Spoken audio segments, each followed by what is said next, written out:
has confused it somewhat. And what's happened just behind? Laura Bond sideways. There's another crash. None of these cars can see what's going on here. That's Nick McCarron. She's collided with Nick McCarron. Oh, and it's a disaster for Laura Bond. That's going to put her out of this race. Let's see if we can go back and just have a quick look at what might have happened there. Just coming up the hill to the corkscrew for the first time. Dalton is... she's just lost it on her own, I think. And the slippery conditions are getting the better of Laura Bond. Field stamps on the anchors because he can see what's going on in front of him. Chapelewski's picked up some damage, I think, there as well. Well, Field and Wild basically have to come to a stop. Wild's into the back of Field and Laura Bond, spins around even more. She is just a sitting duck now, just waiting for the red mirrored car. There is Ella Stevens, who collides with her, and Katz manages to get away, and that's Chapelewski. Well, McCarron's gone into the back of Chapelewski and forced him into Laura Bond again, and has done more damage to McCarron's car. The rest of them seem to have been able to go. 2 wides all the way down through the field here, so whether it'll stay that way into this corner. Oh, here we go. Oh, we got contact. That's Stevens. Stevens is off. Oh, and there's huge contact. Stevens is into the barrier. That's two. Is that 2 Bianco cars that are off as well? Field's just getting up alongside one of the Biancos there, and we'll just have a look as we come along the big long back straight here. And Stevens is on the outside. There's Diaz on the inside there. And yeah, that's not Ellis's fault. What's happened is Xander Diaz has gone across the front of him and then just stood on the brakes, and Ellis is pretty much a passenger at that point.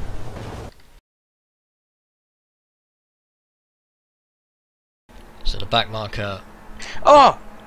Is that Andy Dalton's out? Andy Dalton's facing backwards. What's happened to Dalton? He was the race leader by a wide margin. Well, he's just been clipped by Dan Hunt. He's been taken out. Dan Hunt, who is a back marker in this race and was disqualified. What is he doing?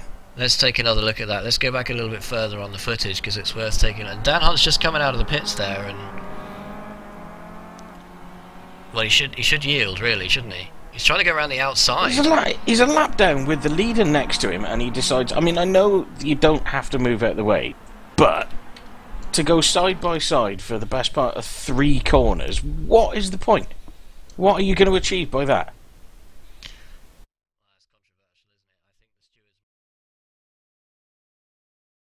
Looks like Richard Wilde has left the track as well. Oh, it's Pertek turning around, hitting one of the CQRs, and that is rolling over. That's Nils Jordan.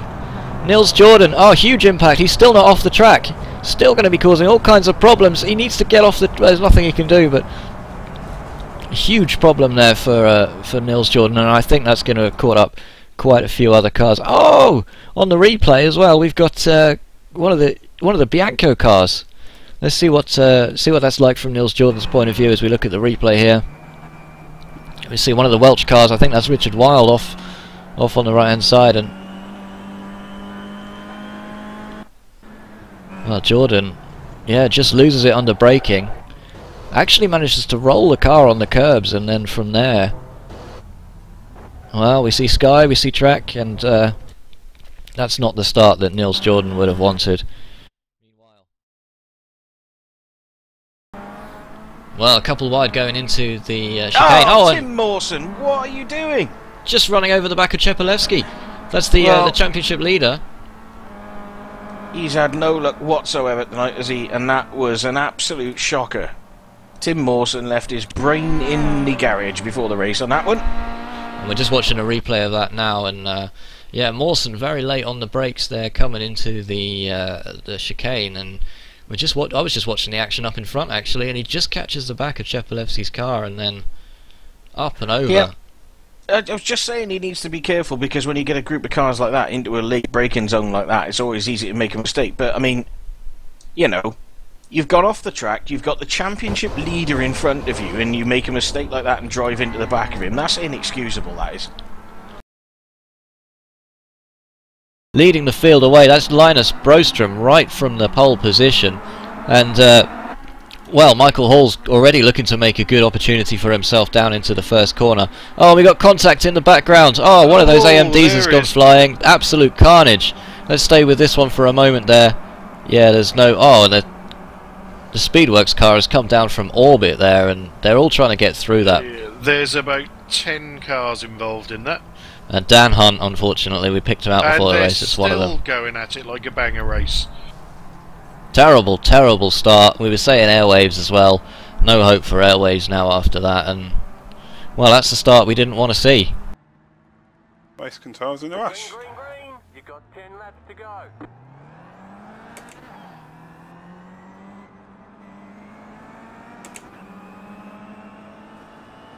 Left side, keep to the right. Right side, you're in the middle. 3 wide, clear. 2 wide, clear. Car right. Right side, 2 wide, clear on the right. Right side, you're in the middle. 3 wide, clear on the right. Come on, guys. Maybe we can give you a little bit of a slow-mo on this one. Maybe we can pick out what happened there. There's just so many cars there, it's very difficult. Oh, one of the AMDs is sideways into the barrier. And there's another incident, actually a separate incident going on behind there as well. And then some rather odd iRacing physics comes into play, I believe, Clyde? Yeah, I know we got the Winter Olympics starting this weekend, but there was a couple of the cars looked like they was on the ski jump. Well, especially that Speedworks car, it just seemed to take forever to come down, and you need to slam on the brakes at that stage. If you see that going on in front of you, you just need to be hard on the brakes, bring the car to a complete stop, and you need to rely on the guy behind doing the same thing, don't you? You certainly do. I was on board with Dan Hunt, and in front of him it was 5 wide. Yeah, there's too many cars to fit through there, too many people trying to take opportunities, and well, that reminds me of Summit Point back last season in round 9 when a similar thing happened. But there weren't as many cars at Summit Point, that's the important thing. So it didn't have so much of an impact, but that must have wrecked half the field there, and that's that Speedworks car coming back down there, and yeah, definite physics issues, let's say.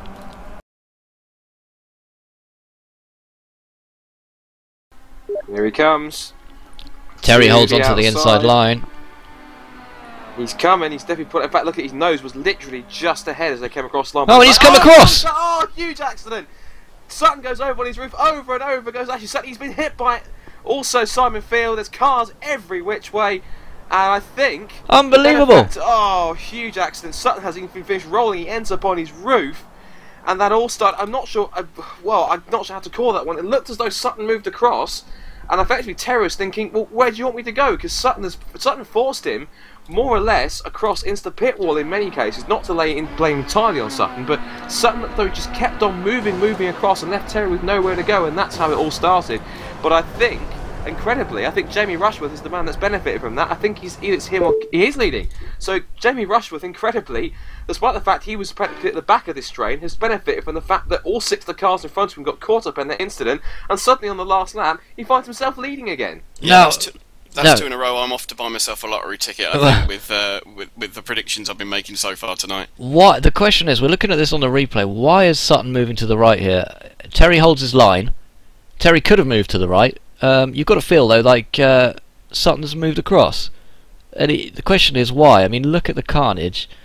Look at the absolute destruction that has caused. First of all, it's Sutton and Terry, and then, well, Simon feels hard on the brakes. He knows something's going to happen here. Chepalewski's pulling off the track. I don't know if he knew something was going to happen, or if he's already been hit, or what. And then, well, it's all happening. It's all broken loose there.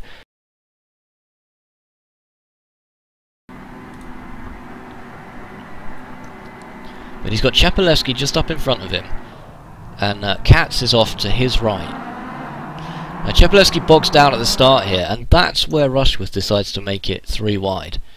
And then comes into contact with Chepalewski, spears them both across, takes out Katz. And then from there, well, contact with Terry. It's one of the CQRs just behind there. There's nothing that Movie Go driver can do other than make collision with his teammate, unfortunately, and all kinds of carnage going on there. Really not the kind of start we wanted to see. All the cars bogged down and take a while to get going again, in fact. So from Chepalewski's, well, from the roof here, it's really the Jamie. It's a very tight gap for Rushworth to be trying to go into there, making it 3 wide. Chepelewski didn't get the best start, but there's really nothing Katz can do. Let's go back and have another look at that replay from the perspective of Andreas Katz. And you can see at the start here, Chepelewski's bogged down. Katz tries to slip round the outside, and now from Katz's point of view, it's all looking good, and then, oh dear, there's 2 Kia Optimas in his face. And he is, well, rolling over.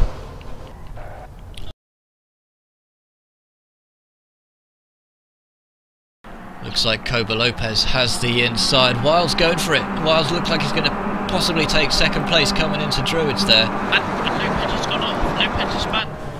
Lopez is off. Wow. They're all bunched up at that first corner there. There's mayhem going on. Oh, and all the cars are stopped on that first corner. Lopez is reversing down the track. He's collided with... Oh dear, he's caused a massive crash there. What's going on? This is... What a nightmare. One of the Wix cars has rolled over, in fact, and a lot of damage there going on. What on earth happened there, Rob? And he got turned around and he got hit from all angles. So we're just having a look at that replay as Lopez gets out of shape under braking for Druids. He's speared the inside barrier, and he's actually spun himself around. One of the Addison Lees is that Chepelewski is evasive action, gone off into the gravel, and Lopez has ended up sideways, facing the wrong way at Druids. Is that Adam Terry that's spun round on the outside there as well? And basically, there's just a huge traffic jam there. That red and white car is Koba Lopez, and we have green, so he leads the field away. There's cars all over the place at the moment. Very Failed aggressive, to get isn't he? away at the back. Oh, we got it going already. Oh, something's happened already. That's one of the... Oh, there's a huge collision at the start. Oh, massive impact there, and let's try and get some cameras on that if we can. And oh, jeez, what's there's happened about there? 10 cars in that. We've got... It looked like one of the CQRs, the orange CQR car. Vittorio's in it. Nils Jordan. Steve Richardson. So it's Robert Laidler. Fagg. Laidler is sideways. Laidler is through one of the Biancos, and then, well, I mean, absolutely all hell breaks loose from that point on. There's 3 cars sideways on the track, and that's Dan Hunt on the outside being turned around. That's Stevens just in the middle of the picture behind Laidler, trying to get out of the way. And then if you have a look back a little bit further down the field, there's cars absolutely all over the place. And this is exactly what we feared as well. Nick McCarron has actually rolled over. BSR TV is in the melee as well, unfortunately. Just look at that. It's turned into a junkyard of Kia Optimas right from the word go. Not exactly what we wanted to see. We've lost Laura Bond in that one. Adam Terry's limping his way around. There's a large number of guys who are